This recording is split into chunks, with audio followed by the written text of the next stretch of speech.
హరీష్ రావు గారు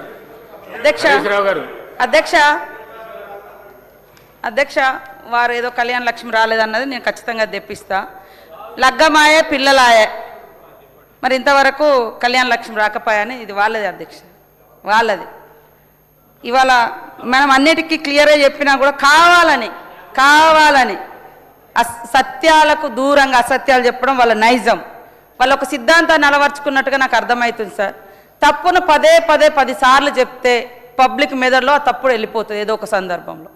అందుకనే బయట కానీ లోపల కానీ ఎంతసేపు అబద్ధాలను మాట్లాడేది ఆలోచన. ఇవాళ ఎవరికి మేము పెన్షన్లు ఇవ్వలేదు, కేవలం భర్తలు చచ్చిపోయిన వాళ్ళకే ఇచ్చిరని అన్నారు అధ్యక్ష. ఆమె మాజీ మంత్రి గారు మాట్లాడేటప్పుడు కనీసం రిపోర్ట్ తెప్పించుకోవాలి కదా, మరి సీతక్క అన్ని ఇచ్చిన అన్నది ఎక్కడి నుంచి ఇచ్చింది, ఎవరికి ఇచ్చిందని. నా దగ్గర ఉన్న రిపోర్ట్ అధ్యక్ష, ఇవాళ ఇన్స్టెంట్గా ఇచ్చే పెన్షన్లతో పాటు హెచ్ఐవి రోగులకు 13,830 ఇచ్చినాం అధ్యక్ష మన గవర్నమెంట్ వచ్చినాక. కిడ్నీ వ్యాధి ఉన్నటువంటి వాళ్లకు 4,696 కిడ్నీ పేషెంట్లకు ఇచ్చినాం అధ్యక్ష.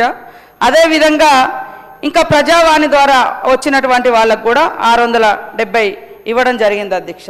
కాబట్టి ఈ రకంగా అన్ని తప్పుడు మాటలు చెప్పి ఇలా గ్రామాల అభివృద్ధికి ఇయ్యలేదు ₹1 అని అన్నారు. ఇలా మరి గ్రామాల అభివృద్ధి అంటే 2,000 కోట్లు పల్లె జాతరలలో అవన్నీ పనులు అందులోనే చేయించడం జరిగింది అధ్యక్ష. అదేవిధంగా SC/SDF స్పెషల్గా 10 కోట్లు 15 కోట్లు 5 కోట్ల రూపాయలు గ్రామాలలో CC రోడ్లకు ఇవ్వడం జరిగింది అధ్యక్ష. బోర్లు ₹1 బోర్ వేయాలి, 500 కోట్లకు పైగా మేము SDF కానీ DMFT కానీ ఇతర ఫండ్స్ ఇచ్చినాం అధ్యక్ష. ఈ సంవత్సరం కూడా ఇంకా 200 పై చిలుకు మెయింటెనెన్స్ కోసం. మీరు ఒక్కసారి అర్థం చేసుకోండి అధ్యక్ష, వాళ్ళు 100% బోర్లు వేసి మొత్తం నీళ్ళు ఇచ్చినామని అన్నారు. నీళ్ళు ఇచ్చినాక ఇంకా ఈ ల్యాబ్స్ ఎక్కడి గ్యాప్స్ ఎక్కడి అధ్యక్ష? వాళ్ళే అంటారు 100% మేము ఇచ్చిరని వీళ్ళు సెంట్రల్ గవర్నమెంట్కి ఇచ్చారు. అక్కడపై మేము 16,000 కోట్లు కావాలని మన ముఖ్యమంత్రి గారు మేము ఎన్నిసార్లు అడిగినా 2019లో మీరు 100% నీళ్ళు ఇచ్చారు మీకెందుకు ఇవ్వాలని వాళ్ళు అంటారు.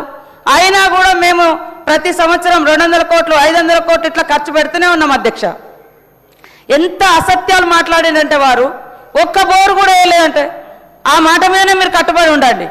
మరి ఒక్క బోరు కూడా వేయకుంటే ఎక్కడ వేసిరో నేనైనా నిరూపిస్తా, వేయకుంటే మీరు నిరూపించాలి. ఒకవేళ అధికారులు ఏమైనా తప్పు చేసిరంటే రండి నిరూపిస్తాం. కానీ ఇట్లా ఎంతసేపు తప్పుడు ఆరోపణలు చేయడము మళ్ళీ మా మీద నెట్టేయడం. 2,000 కోట్ల రూపాయలు పనుల జాతర చేపట్టినాం అధ్యక్ష, గ్రామాలలో CC రోడ్లు వేసినాం అధ్యక్ష. 1,000 కోట్లు మెయింటెనెన్స్ కావచ్చు, సాలరీస్ కావచ్చు, ఇవన్నీ